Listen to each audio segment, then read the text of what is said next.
حالانکہ یہ وہی حضرت عائشہ رضی اللہ تعالی عنہا ہیں جن سے متعلق اللہ کے رسول صلی اللہ علیہ وسلم کا ارشاد ہے کمل من الرجال کثیر، صحیح بخاری شریف میں ہے کہ مردوں میں تو بہت سے لوگ کامل ہوئے ہیں، البتہ عورتوں میں آسیہ، یہ کون تھی؟ فرعون کی بیوی تھی۔ مریم بنت عمران، یہ کون تھی؟ حضرت عیسیٰ علیہ السلام کی والدہ تھی، یہ کامل ہوئی ہیں۔ اور بعض روایات پہ خدیجہ بنت خویلد رضی اللہ عنہا کا ذکر ہے۔ اس کے بعد آپ نے فرمایا وَإِنَّ فَضْلَ عَائِشَةَ عَلَى سَائِرِ النِّسَاءِ كَفَضْلِ الثَّرِيدِ عَلَى سَائِرِ الطَّعَامِ، اور عائشہ کی فضیلت تمام عورتوں کے اوپر ایسی ہی ہے جیسی ثرید ایک کھانا ہوا کرتا تھا، اس کی فضیلت تمام کھانوں کے اوپر ہے۔ ثرید کی فضیلت اس لیے کہتے ہیں کہ ثرید کے اندر غذا بھی پائی جاتی ہے، لذت بھی پائی جاتی ہے کہ نہیں ہے؟ اس کا کھانا بھی بڑا آسان، اس لیے بڑا نرم چارہ ہوا کرتا ہے کہ نہیں ہے؟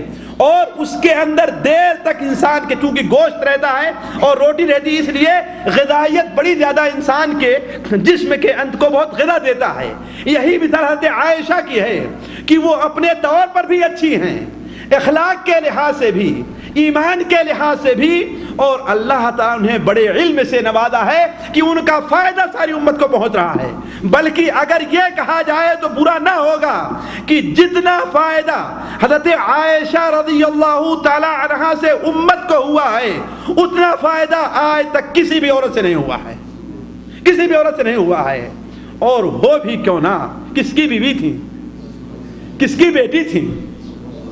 حضرت اور صدیق کی بیٹی تھی۔ یہ تو وہ تھی جن کا ذکر اللہ تبارک و تعالیٰ اپنے قرآن مجید میں فرماتا ہے، اور ان کے پاک صاف طاہرہ مطہرہ صدیقہ بنت صدیق ہونے کا ذکر اللہ تعالیٰ ساتویں آسمان سے نازل فرماتا ہے۔ تو یہ کیسے صاحب فضیلت نہیں ہو سکتی ہیں؟ اور آج ہمارا یہ حال ہے، ہم میں سے ایک ناپاک جماعت کا، کہ اس کو ان کا شیوہ یہ کہ عائشہ کو گالی دی جائے۔